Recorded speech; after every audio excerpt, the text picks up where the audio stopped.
Tantor Audio, a division of Recorded Books, presents Apocalyptic Book 6 by Baileigh Higgins, narrated by Kristin James. Prologue. The Migration. Tyler, Texas, 12:48 p.m. Big Joe straightened up to ease the ache in his lower back and glanced at the sky. It was past noon already, and time to take a break. With careful steps, he picked through the rows of freshly planted vegetables and leaned his shovel against the wall. A chair on the porch beckoned, and he sank onto its wicker frame with a sigh of relief.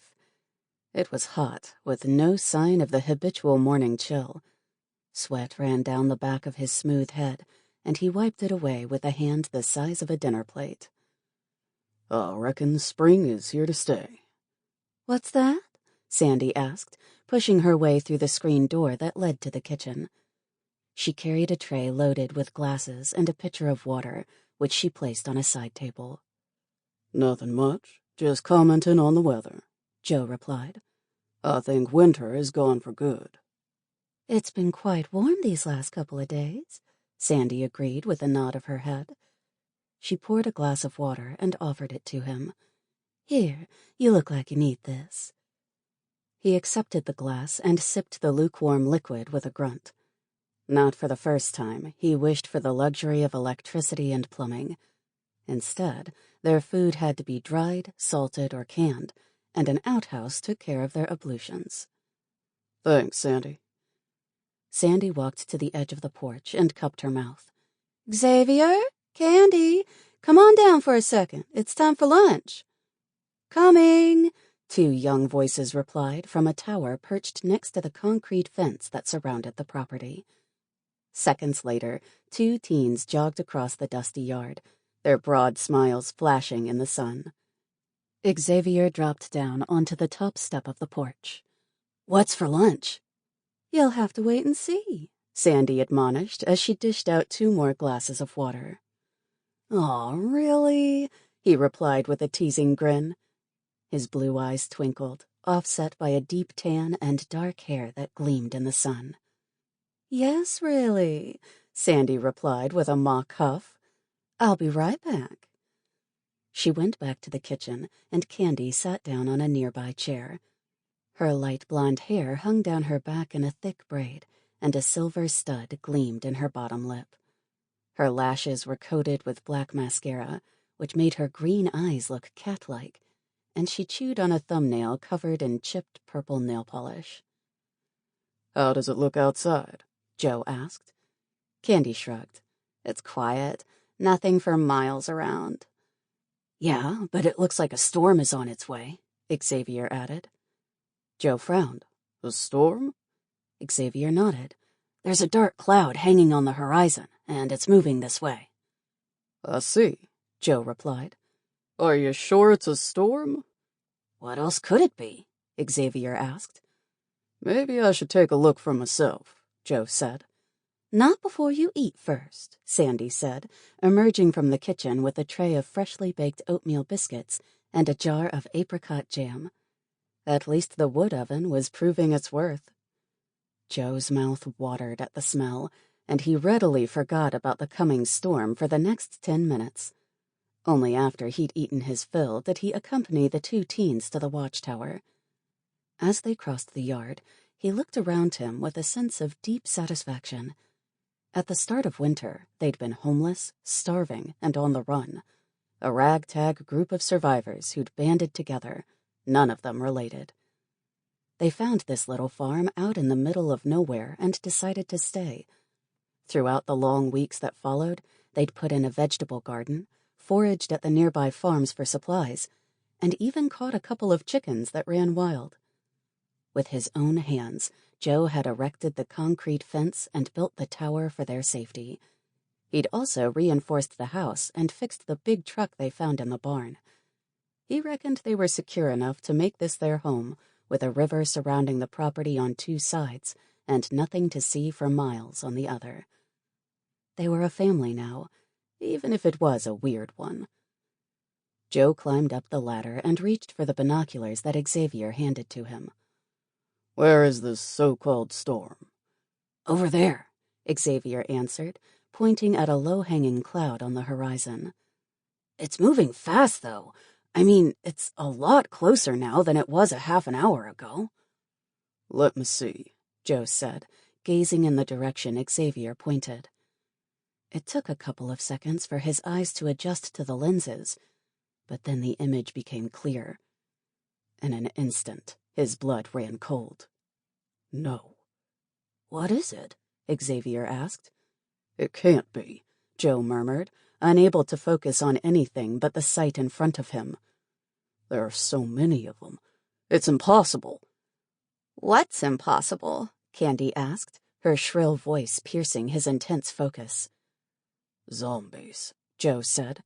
That's not a cloud. That's a horde of zombies, and they're coming straight for us. Candy paled, and Xavier took a step back. How many? Candy asked. Too many to fight. We need to leave. Now, Joe said, hurrying toward the ladder. Leave? We can't leave, Xavier cried. This is our home. Not anymore, Joe said with a grunt as his feet hit the ground. He strode toward the house. Sandy, I need you to pack as much as you can, whatever we can fit into the truck. Sandy stared at him. Are you serious, Joe? What's happening?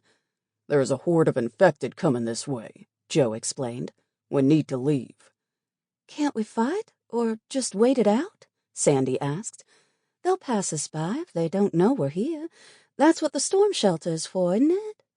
Exactly, Xavier said, running up next to Joe. We prepared for this. I don't want to leave, Candy said, adding her voice to the argument. I'm tired of running. We don't have a choice, Joe said, rubbing one hand across his furrowed brow. Of course we do, Xavier said, his expression mutinous. Not this time. I'd rather die than leave, Candy declared, folding her arms across her chest. Then you'll die, Joe bellowed, losing his patience. Candy dropped her arms, her expression stricken. Her lips quivered when she spoke. Joe? Joe sighed, immediately regretting his outburst. Candy, I'm sorry. I didn't mean to shout at you, but if we stay, we'll die. What about the storm shelter? Xavier asked. I won't take that risk, not with so many infected. If they catch even a whiff of our presence, they'll break down that door within seconds. Impossible, Xavier said, his mouth set in a stubborn line. It's a solid metal door. Joe ground his teeth in frustration. That won't matter, Xavier. Everyone, please, calm down, Sandy said, raising both hands, palms out. Joe, explain to me what's going on. I need to understand. It's simple, Sandy. We need to leave right now. We can't fight a horde that size, and we can't hide either. They'll plow right over us, Joe explained. How many are we talking here? Sandy asked. Joe hesitated. How many? Sandy cried. Thousands, Sandy. There are thousands of them, Joe replied in a soft voice. Sandy shook her head. That many? Maybe even tens of thousands, Joe affirmed. My best guess is they're moving up from the south following the warmer weather, perhaps even coming from as far down as Mexico. My God, Sandy said with a shake of her head. And with every big city they hit along the way, their numbers have grown as new groups join them, Joe said. San Antonio, Austin, Dallas. It's like a snowball effect. How long before they get here? She asked. Half an hour, if we're lucky, Joe said. It depends on how fast they are moving. Sandy was quiet for a couple of seconds before she nodded. All right. Xavier, Candy, I'll need your help with the packing. But, Xavier protested. No buts, mister, Sandy said. It's all hands on deck. Are we really leaving? Candy asked. Where would we even go? I don't know, Joe said. As far away from here as we can get. Sandy, Xavier, and Candy rushed into the house, leaving Joe to stare at the vegetable garden he'd just finished weeding. I can't believe it's come to this. All our hard work destroyed in seconds. His hands clenched into fists. Whatever happened, they'd make it. He'd make sure of that. With fresh determination, he whirled toward the barn and headed for the truck. Sandy, Xavier, and Candy were his responsibility now. And I'll be damned if I let the zombies get 'em. El Dorado, Arkansas, 1:37 a.m. Wanda stirred in her cocoon of blankets, a sixth sense warning her of danger. Her eyes popped open at the sound of breaking glass, and she scrambled to her knees. One hand searched for her weapons, while the other reached toward the sleeping form of her partner, Tom. She shook his shoulder and spoke in a low whisper. "Tom, wake up. We've got company." He jerked upright, but didn't make a sound. The long months had taught them both the value of silence. While he pulled on his boots and jacket, Wanda slung her gun belt around her hips. It contained her Glock, knife, and a spare magazine, while Tom carried a Remington shotgun. His eyesight wasn't the best, and he'd lost his glasses during a previous fight with a zombie. That made the shotgun the better option for him. The tinkling of another shattered window sent a spurt of adrenaline rushing through her veins, and she shot to her feet. With her hands wrapped around the butt of her gun, she waited until Tom reached her side. He touched her arm with his fingertips, his teeth flashing in a beam of moonlight from the windows set high up in the walls. "Here's your bag." "Thanks." Wanda took the proffered backpack and shrugged it on. "Are we running or checking things out first?" "Let's have a quick look out front," Tom said. "Maybe it's nothing." Wanda nodded, but deep down, she knew that wasn't the case. Something was happening. Something bad. She felt it in her gut, a feeling she'd learned to trust the hard way. Nevertheless, it didn't help to storm out into the night if they didn't know what was going on. "Okay, are you ready?" "As ready as I'll ever be," Tom replied, shrugging his pack on as well. "Let's go," Wanda said, inching toward the door that separated them from the shop front. She twisted the handle and pushed it open, holding her breath. The contents of the furniture shop jumped into sharp relief, the edges cast in silver from the light that streamed through the wall-to-wall glass. A large counter stood between them and the entrance ahead. It was a natural barrier to the storeroom they'd taken shelter in for the night. Dark figures moved past the windows, their bodies melding together into one great blob with many heads. Their jerky movements identified them as infected. Zombies were the only ones that moved with such a curious mixture of clumsiness and determination. The sound they made was eerily familiar, too. It was formed out of a symphony of noises that melded together into one deep, multi-layered thrum. Flesh bumping against flesh, limbs scraping across brick, material chafing on skin, the slap of feet on the tar, and the involuntary moans and groans emitting from hundreds of throats. Maybe even thousands. Wanda couldn't make out any details, but she guessed the street was full to the brim with the shuffling horde. Their sheer weight and numbers caused the clear glass of the shop front to bulge inward.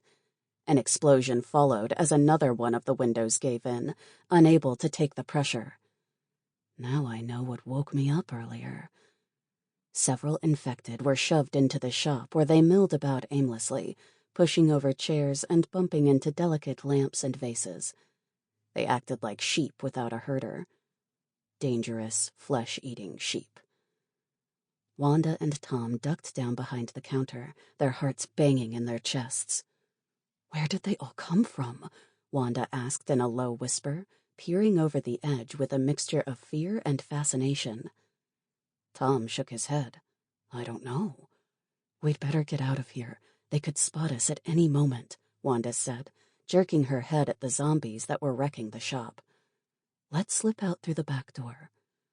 "What if they've surrounded the building?" Tom asked. Wanda hesitated. "The roof. Let's get up on the roof. We'll be able to see much better." "Okay." As one, they turned toward the stairwell that led to the upper stories of the building. Wanda had barely taken 2 steps when her toe hit an empty can, and the clang of metal on tile rang throughout the interior. She froze to the spot as terror seized hold of her brain. Oh no. The infected reacted instantly, the sound like a dinner bell to their empty bellies. They rushed toward the couple with vicious snarls, a school of sharks after 2 sardines. Wanda stared at them, and for a moment, all else faded away. She knew she should move, but couldn't. Even Tom's frantic screams didn't help. Death was coming for her. "Shit, Wanda, run!" Tom cried, shoving her from behind. His push was enough to get her moving, and she vaulted up the stairs 2 at a time. Tom followed, his breath hot on the nape of her neck. At the top, she paused to look back, and her knees grew weak at the sight. Scores of infected thronged the shop, a tidal wave of bodies that broke upon the stairwell's foot. As clumsy as they were, the steps wouldn't deter them for long, especially when they began crawling over each other like ants. "Keep going," Tom said, tugging on her arm. "We have to get to the top. It's our only chance." He was right, and Wanda followed him up several floors until they hit the emergency access to the roof. It was a heavy metal door set in a solid frame. Its hinges were oiled, and it swung open with ease. That was no accident, but part of the precautions they'd taken earlier. Tom slammed it shut once they were through and jammed the lock in place. After a couple of hard tugs, he grunted with approval. That should hold. "Are you sure?" Wanda asked, worry gnawing at her insides. "I'm sure," Tom said. "The corridor is pretty narrow, so only a few of them can come at the door at once." "Good," she said, folding her arms across her chest with a visible shiver. "That was pretty close." "Yeah, we were lucky," Tom agreed, walking toward the edge of the building. Wanda followed him, her arms clamped around her waist. At the rim of the roof, she paused with one boot braced against the concrete edge. The sky was clear, and the moon hung far above her head, illuminating the streets below. They were 5 stories up. That allowed for a clear view of the city stretched out around them, and she let her gaze pan across the area. The town was filled to the brim with zombies. They were crammed into every inch, the edges overflowing with stragglers. They moved with single-minded determination, forcing their way through the city center without regard for any obstacles. They swarmed over vehicles, park benches, dumpsters, and each other alike. They didn't care what stood in their way. The only thing they cared about was moving forward, one laborious step after the other. Now and then, a ripple of excitement ran through the horde as the infected stumbled upon something living. A cat, dog, rat, or human. It didn't matter to them. A quick yowl, bark, or a scream, and it was all over. Blood ran red in the alleyways. The noise swelled above the crowd and washed over her. It tugged at her nerves until she wanted to huddle down and cry. It was almost as bad as the smell, and she quickly tied her bandana around her mouth. "Where did they all come from?" Wanda asked, pressing one trembling hand to her lips. Tom shrugged, a helpless gesture. "I don't know. They're coming from the south." "Migrating, perhaps?" Wanda asked. "Maybe. They were pretty scarce during the cold. It could be that they're returning with the coming of spring." Wanda paled. If that's the case, we're doomed. Winter was tough enough without hordes of migrating infected to deal with. Tom sighed. "I pity anyone caught in their path." "Screw them. I pity us. How do we get down from here?" Wanda asked. "We don't. We stay put until they move on," Tom said, shrugging off his backpack. "Once the streets are empty, we can bail down the fire escape." "Whenever that might be," Wanda said with a shudder. "Well, we might as well make ourselves comfortable. It's going to be a long wait," Tom said, sitting down. Wanda followed his advice. He was right. They weren't going anywhere. not until the horde continued on its way. She chewed on her lower lip as she settled onto her blanket roll. I've never seen so many in one place. Not like this. Do you think we stand a chance, Tom? Does humanity? Tom stared at her for several seconds, his shoulders drooping. I don't know, Wanda.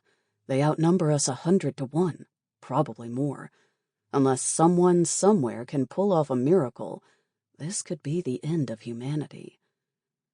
Tom's words sent a cold shiver down her spine, and Wanda pulled her knees up to her chest.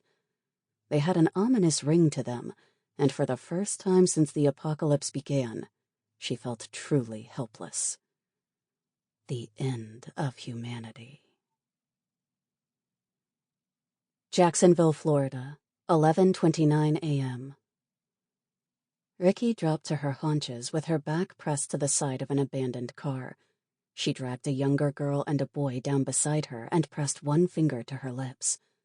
Arlie nodded, her baseball cap shadowing her eyes from the bright afternoon sun. Though only 13, she knew what to do, and kept silent while Ricky peered back the way they'd come. Beside her, Eli was as quiet as a mouse, his darting brown eyes the only sign of his fear. With a despairing shake of her head, Ricky sank to the ground. There's too many of them. They're everywhere. We can't keep running. What do we do? Arlie asked. I don't know, Ricky admitted, her stomach churning. This was her worst nightmare. Arlie and Eli were her responsibility. She was in charge of their safety, and despite all the obstacles they'd encountered, she'd managed to keep them alive. Eli tugged at her shirt before signaling to her in sign language. I have an idea. What is it? Ricky signaled back, eager to hear his thoughts. Though still a child at 10 years of age, Eli often noticed things she and Arlie missed. She surmised his lack of hearing had sharpened his other senses. That, and the fact that he was insanely intelligent, meant he'd often saved their butts in the past. We hide in there, he answered, pointing to an RV further up the road. Ricky surveyed the vehicle with a thoughtful frown. It was parked next to the pavement, completely intact, and the windows were tinted. Maybe. What do you think, Arlie? Arlie bobbed her head. It's worth a try. All right, follow me, Ricky said, sprinting toward the RV. She kept low to the ground and used every bit of available cover she could find. The kids stuck close to her side, neither making a sound. She reached the vehicle and tested the door. It swung open with a slight creak, and she peered into the interior with wide eyes. Her knuckles tightened on the handle of her axe, but nothing jumped out to attack her. Still, she needed to make sure it was safe. Arlie, wait here with Eli while I check it out. Okay, Arlie said. Her baseball bat rested against one shoulder, and her mouth was set in a determined line. Ricky climbed up the steps and walked to the back, every sense on high alert. But she needn't have worried. The inside was empty, with nobody in sight, either living or dead. The only sign of the previous owners was a glass of water on the counter and a couple of open suitcases on the bed. She guessed whoever it was had left the vehicle to hunt for supplies and never returned. Their loss, our gain. It's clear. Come inside, Ricky called in a low voice. As Eli and Arlie entered the RV, she looked around. Arlie, close the door and all the curtains. We need to secure this place in a hurry. Through the back window, she could see the horde moving their way. They were still a fair distance off, but it wouldn't take long for them to reach the RV. Once they did, Ricky and the kids would be trapped inside. Their only chance lay in remaining hidden. I hope this works. Ricky turned back to the front and searched the cab for anything useful. A sun visor caught her eye, and she covered the front windshield from undead eyes. The keys were still in the ignition, and she engaged the central locking and parking brake. Arlie had closed the side door and rushed about, drawing the curtains shut and dropping blinds. Eli made a beeline for the toilet, not even bothering to signal his intentions. The faint tinkle of liquid caught her ears, and she couldn't help but grin. Nature could not be ignored, even in a crisis. She squeezed past Arlie in the narrow kitchen, knocking over the glass of water by accident. It fell to the floor and shattered. Already in motion, her foot landed on the jagged pieces. The sharp edges cut through the worn soles of her shoes, and she screamed as they pierced her flesh. Immediately, she cut off her cry of pain and clamped her lips shut. Through tear-filled eyes, she stared at the oncoming horde, praying they hadn't heard her. After a couple of seconds, she heaved a sigh of relief. The infected kept moving at their usual pace, but her relief was short-lived when she noticed her shoe was soaked with blood. "It's worse than I thought." "Ricky, are you all right?" Arlie asked, her eyes huge in her thin face. Ricky gritted her teeth together and hobbled toward the nearest seat. She fell onto a leather-clad bench that curled around a breakfast island and clung to the edges. Pain lanced up her leg with the slightest movement, but she strove to look normal. "Don't worry about me, Arlie. You need to close those last few curtains," Ricky said, waving her hand toward the windows in the back. "Make sure they're shut properly, especially the big one in the back." "Okay, but what about your foot?" Arlie asked, hesitating. "My foot can wait. They won't," Ricky answered, pointing toward the advancing horde. "Now go." Arlie rushed off to obey while Ricky lifted up her injured limb with a pained grimace. A big shard of glass stuck out from the bottom and leaked blood in a steady stream. She gripped the edges of the glass with shaky fingers. "Damn it, this is going to hurt." She pulled as hard as she could, and the edges grated against her flesh as it pulled free. A gush of blood followed, and she was left feeling dizzy and nauseated. After a couple of seconds, she scraped together the courage to remove her sock and almost passed out. The cut in her foot was deep, a long gash that nearly bisected the tender flesh in the middle. "Dear God, this is bad." She rummaged in her backpack until she found a roll of bandages and duct tape. It was all she had, and it would have to do. By rights, she needed stitches and disinfectant, but she had neither. A hand tapped her on the shoulder, and she looked up into the somber eyes of Eli. He held out a bottle of bleach, and she took it with numb curiosity. "Bleach?" "For the infection and the smell," he signaled. "The smell?" Ricky asked, confused for a moment. "The zombies. We don't want them to smell the blood," he answered with silent intensity. "Good thinking," Ricky muttered. Squeezing her eyes shut, she doused the wound with the bleach. The moment the liquid touched her exposed flesh, it kindled a raging fire that burned through her nerve endings until she wanted to scream out in primal agony. But she couldn't. Instead, she bit down on her jacket as tears streamed down her cheeks. Within seconds, Arlie was there. With efficient care, the girl wound the bandage around Ricky's foot, following it up with the tape until it was as stiff as a board. Eli mopped up the blood on the floor, tossed the bloody sock and cloth into the wash basin, and doused everything with more bleach until the RV reeked to high heaven. Less than a minute later, the horde reached the vehicle, and the 3 fugitives inside fell into a state of frozen fear. The sound and smell of decaying corpses filled the interior until it became all they knew. Their hearts jumped in their chests, and their minds quailed beneath the assault on their senses. An assault that would last for hours. As the worst of the pain faded away, Ricky opened her arms and gathered the kids close to her. There they stayed, huddled around the tiny breakfast table as thousands of zombies streamed past them. They broke upon the vehicle like a wave on a rock, surging around the sides. The RV rocked back and forth, the suspension creaking beneath the onslaught. Thankfully, the brakes held, and so did the door. As long as they remained hidden, they'd be safe. For the moment, at least. Sample complete. Ready to continue?